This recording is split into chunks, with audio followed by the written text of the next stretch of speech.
tardes, soy Ignacio Solsona, abogado laboralista y titular del blog laboroteca.com. En este vídeo lo que me toca hacer es una explicación sobre el despido disciplinario que va dedicada a mi buen amigo Oliver Ortiz, que es profesor de formación y orientación laboral, una asignatura que se imparte en los ciclos formativos que se dan en los institutos y que es realmente muy interesante, pues como he comentado en muchas ocasiones con mi amigo Oliver, es muy interesante que todos los trabajadores, independientemente del ámbito o sector al que se dediquen, conozcan un mínimo sus derechos laborales, ¿no? Es de una importancia notable que conozcan sus derechos laborales para que sepan cómo reaccionar en su puesto de trabajo en caso de sufrir irregularidades. Pues bien, en este vídeo lo que voy a hacer es explicar en términos generales el despido disciplinario. Digo en términos generales porque la materia es muy profunda y si me extendiese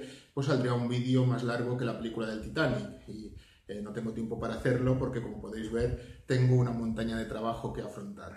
Bien, el despido disciplinario es la extinción unilateral por parte del empresario de la relación laboral que le une con determinado trabajador. Es una extinción que se realiza porque el trabajador ha cometido presuntamente una infracción que se tipifica bien en el artículo 54 del Estatuto de los Trabajadores o en el convenio colectivo aplicable a la empresa, dependiendo de su actividad o del sector económico del que se trate, y en consecuencia pues el empresario decide que debido a la gravedad de los hechos que ha cometido el trabajador pues debe extinguir la relación laboral, debe despedirle y no pagarle ninguna indemnización por despido. En efecto, el despido disciplinario no conlleva ninguna indemnización por despido, salvo que se demuestre que dicho despido es improcedente. Es improcedente porque no son ciertos los hechos que se atribuyen al trabajador,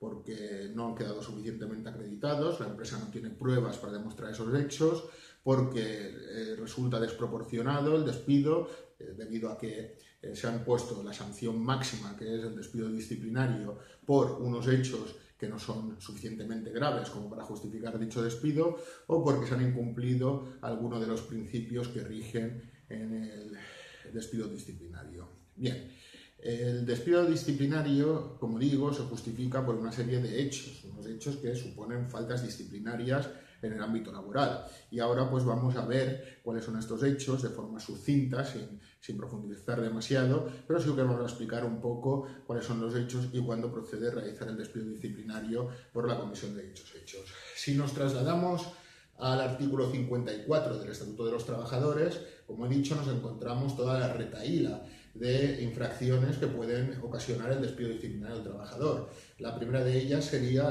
las faltas de puntualidad o de asistencia injustificadas en el trabajo. Obviamente el trabajador debe ser puntual y debe cumplir con su jornada laboral. Por lo tanto, si comete faltas de puntualidad o faltas de asistencia que no están justificadas por un parte médico o por cualquier otra razón que pueda ser justificativa de dichas faltas de puntualidad o de asistencia, pues el empresario, alcanzadas determinadas cotas de faltas de puntualidad y de asistencia, podría realizar un despido disciplinario contra el trabajador. Esto, como he dicho, se regula en el Estatuto de los Trabajadores, pero si nos trasladamos a los convenios colectivos, en muchos convenios colectivos podremos ver cómo se desarrollan, cuántas faltas de asistencia y de puntualidad son necesarias para justificar el despido del trabajador. 3 faltas de asistencia en un mes, 4 faltas de asistencia en 2 meses, 8 faltas de puntualidad en un mes o la regulación que contenga el convenio colectivo en concreto, puesto que no todos los convenios colectivos regulan de la misma forma esta infracción. En segundo lugar, podemos encontrar como hecho justificante del despido la indisciplina o desobediencia. El empresario tiene el poder de dirección sobre su empresa y sobre los trabajadores, por lo tanto, da órdenes y da instrucciones a los trabajadores sobre cómo deben realizar su trabajo. En caso de que el trabajador incumpla esas instrucciones o esas órdenes de forma injustificada y de forma grave, y esto además cause perjuicios a la empresa, pues el empresario podría despedir efectivamente al trabajador por la vía disciplinaria y sin abonarle ninguna indemnización por despido. Claro, aquí pues habría que evaluar en cada caso concreto cuáles son las faltas de indisciplina o desobediencia que ha cometido el trabajador. Pues, por ejemplo, no sería justificante de despido un incumplimiento pues, consistente en que el trabajador no ha ordenado su mesa, ¿no? Pues bueno, si no ha ordenado su mesa, que la ordene, pero esto sería completamente desproporcionado, no se podría despedir al trabajador por esto. Pero, por ejemplo, sí que se podría despedir a un trabajador que se niega a utilizar el uniforme de la empresa. Esto pues, sería una falta de indisciplina. El empresario no tiene por qué soportar esta falta de indisciplina y, en consecuencia, pues, podría despedir al trabajador por la vía disciplinaria.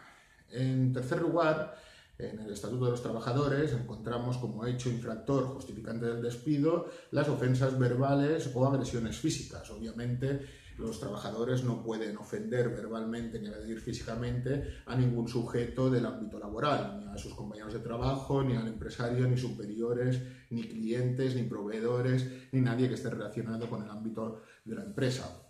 En caso de cometerse estas ofensas verbales y de ser las mismas suficientemente graves, se podría despedir disciplinariamente al trabajador. Habría que ver si están justificadas debido a una discusión, si ha mediado una provocación antes de la ofensa verbal, etc. Y en caso de agresiones físicas, una única agresión física contra un sujeto de la empresa podría ser justificante de el despido disciplinario. Las agresiones físicas siempre se consideran de carácter muy grave. En cuarto lugar, como hecho infractor que justifica el despido, tenemos la transgresión de la buena fe contractual. La buena fe contractual es la buena fe que se presume entre empresa y trabajador. Si esta buena fe es quebrantada por parte del trabajador, el empresario lo puede despedir por la vía disciplinaria. Esto de la transgresión de la buena fe es un término jurídico abstracto, contiene varios hechos que han sido desarrollados por la jurisprudencia, las sentencias del Tribunal Supremo y que suponen una falta suficientemente grave para despedir al trabajador. Los convenios colectivos también pueden desarrollar en qué consisten estas actitudes transgresoras de la buena fe contractual.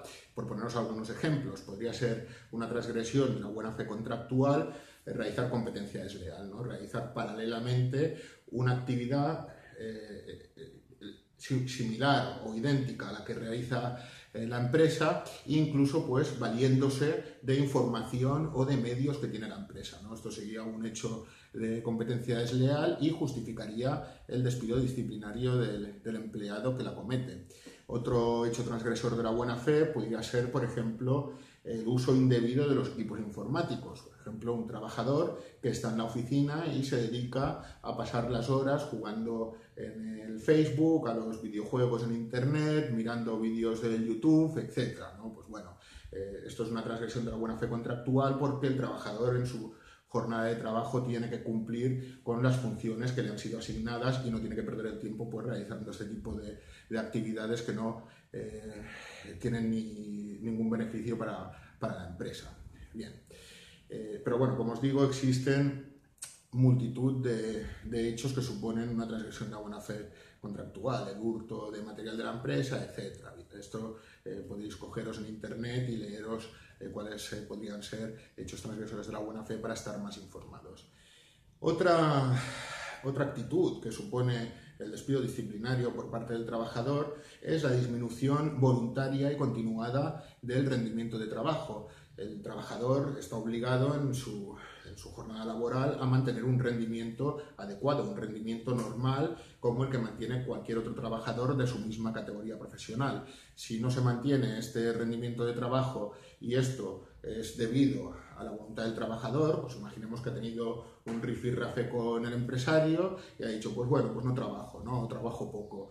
Pues bueno, esto es una infracción laboral y podría ser sancionada con el despido disciplinario. Claro que habría que demostrar la gravedad de la disminución del rendimiento de trabajo por parte del trabajador, así como otras circunstancias de índole objetiva.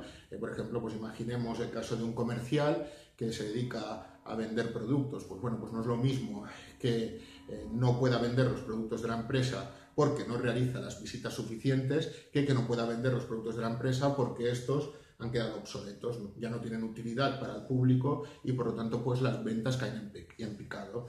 Pues estas son circunstancias objetivas del mercado que no pueden justificar el despido disciplinario por bajo rendimiento del trabajador, porque nada tiene que ver con el trabajador. Seguidamente mencionamos también otra causa de despido disciplinario, la embriaguez o toxicomanía habitual. Como es de una lógica aplastante, en el trabajo hay que acudir sobrio. Si uno acude ebrio o bajo los efectos de los estupefacientes y además lo hace de forma habitual y esto perjudica a la empresa porque el trabajador no cumple adecuadamente con sus funciones de trabajo, pues se puede justificar el despido disciplinario del empleado, como repito, sin derecho a ningún tipo de indemnización.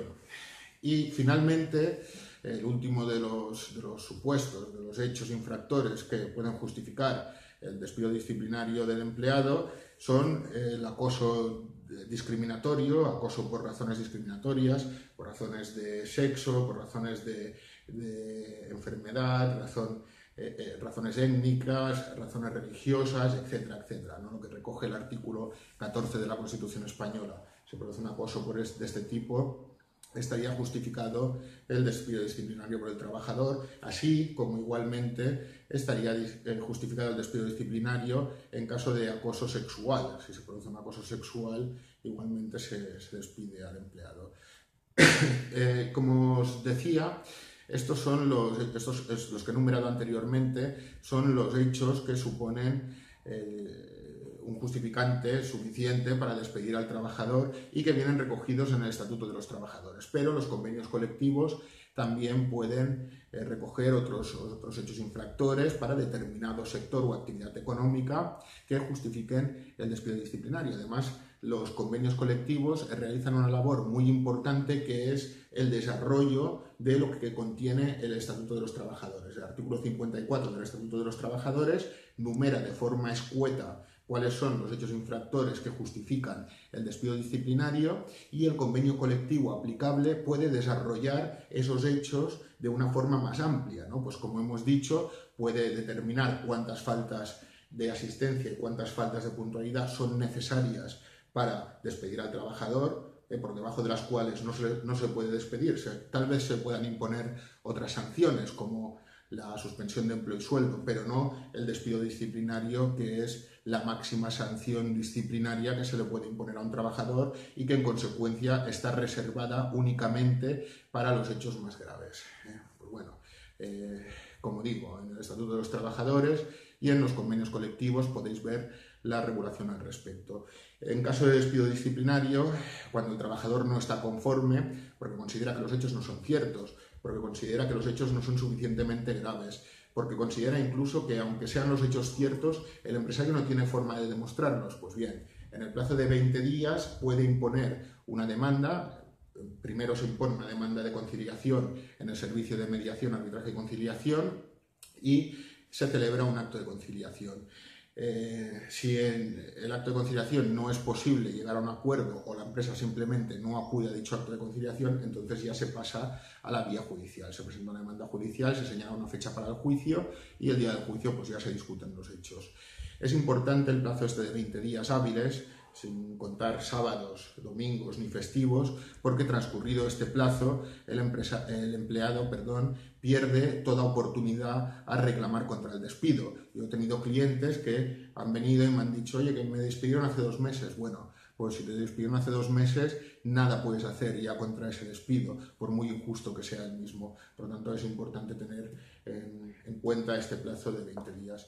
Y no sé si se me olvida algo por deciros. Imagino que sí, imagino que muchas cosas, porque como os digo, es una materia muy amplia y que ha sido objeto de un análisis muy profundo por la jurisprudencia, por las sentencias del Tribunal Supremo, puesto que, como os podéis imaginar, cada caso es un mundo, hay que analizarlo individualmente y los resultados no son homogéneos, son distintos dependiendo del caso que nos encontremos delante.